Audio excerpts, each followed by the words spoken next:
Kita baik dengan tetangga itu penting. Oleh karena itu kita diajarin nih oleh Al-Ghazali bagaimana kita hubungan antara tetangga, tentang keluarga, tentang negara. Makanya kemarin kita di MUI selama 3 hari itu di Bangka Belitung, baru kemarin malam saya balik dari Bangka Belitung, membahas banyak hal termasuk bagaimana kita mengucapkan salam. Mengucapin salam, assalamualaikum, itu ibadah. Kenapa? Karena diperintahkan dalam Islam namanya afsyus salam, sebarkan salam. Yang namanya perintah itu adalah ibadah. Karena ibadah maka jangan dicampur-campur. Pakai salamnya agama lain yang itu berdoa kepada Tuhan selain Allah. Itu tidak boleh, diharamkan. Persoalan salam sebenarnya ini kan sudah lama. Kenapa baru hari ini kemudian muncul fatwa seperti ini? Jangan-jangan ini pesanan. Nah, yang selama ini kalau kita mau tracking yang mengharamkan salam untuk agama lain kan Wahabi, Salafi. Boleh jadi ini proyek besar.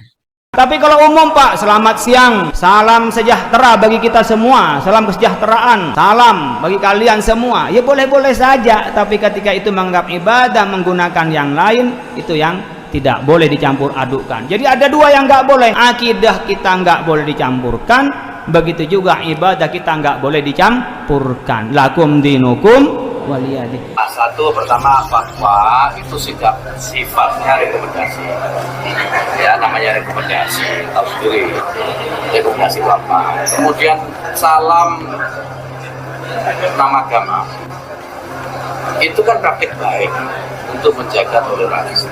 Tidak semuanya harus dikaitkan dengan hal ikhwanullah. Jadi jangan dilihat dari sisi teologis lagi, tapi ada sisi sosiologis yang juga harus dipertimbangkan, bahwa ini menjaga dan saling menghormati antar sesama umat mereka.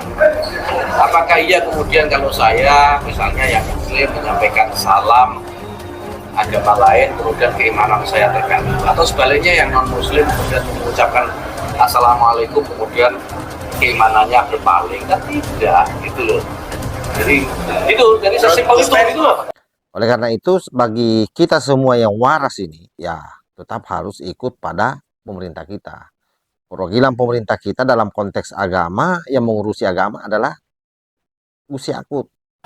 Yang waras tidak boleh mengalah terhadap mereka para pencoleng-pencoleng agama yang menjadikan agama sebagai alat politik. Assalamualaikum warahmatullahi wabarakatuh. Om Swastiastu, Namo Buddhaya, salam kebajikan. Sahabat-sahabat dimanapun juga berada, video di awal yang saya cuplikan itu ada 2 pernyataan. Yang pertama pernyataan Ketua MUI, yaitu Pak Khalil Nafis. Saya kira jelas ya narasinya bahwa beliau secara terang-terangan mengharamkan orang mengucapkan salam di luar daripada salam agama kita.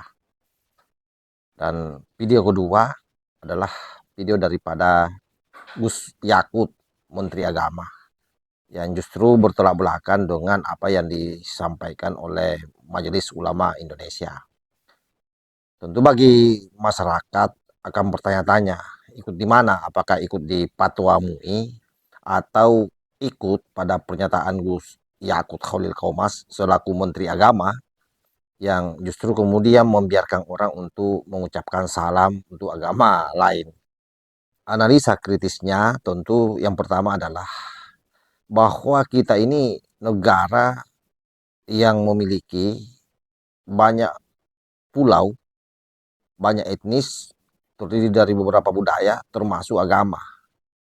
Oleh karena itu, Gus Yakut selaku Menteri Agama mengatakan bahwa mengucapkan salam untuk agama lain itu adalah merupakan bentuk toleransi kita terhadap orang di luar daripada komunitas.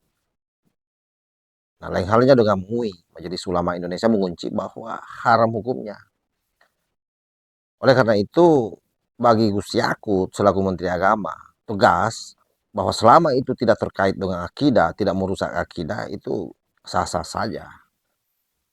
Nah, sekali lagi bahwa kita ini adalah negara yang berasaskan Pancasila, Bhinneka Tunggal Ika, di mana di dalamnya itu ya terdiri dari berbagai macam agama, yang tentu satu sama lain harus saling menghargai.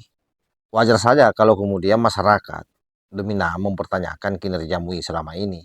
Bahkan dengan situasi majelis ulama yang mengurusi hal-hal yang tidak penting menurut saya, sebaiknya bubar saja. Karena tidak mau bicara hal yang lebih substansi. Ada hal yang bicara soal kemasyarakatan, soal kebangsaan. Seharusnya MUI juga di dalam mengambil sikap, membuat fatwa, mempertimbangkan itu semua. Jangan hanya mengambil satu pendapat saja. Karena persoalan salam sebenarnya ini kan sudah lama. Kenapa baru hari ini kemudian muncul fatwa seperti ini? Jangan-jangan ini pesanan. Nah, siapa yang bisa bayangkan kalau misalnya ini pesanan dari salah satu mazhab? Nah, yang selama ini kalau kita mau tracking, yang mengharamkan salam untuk agama lain kan Wahabi, Salafi. Boleh jadi ini proyek besar yang masuk ke Majelis Ulama Indonesia yang mungkin karena di dalam negeri sudah sepi proyek. Ini boleh jadi ya, boleh jadi.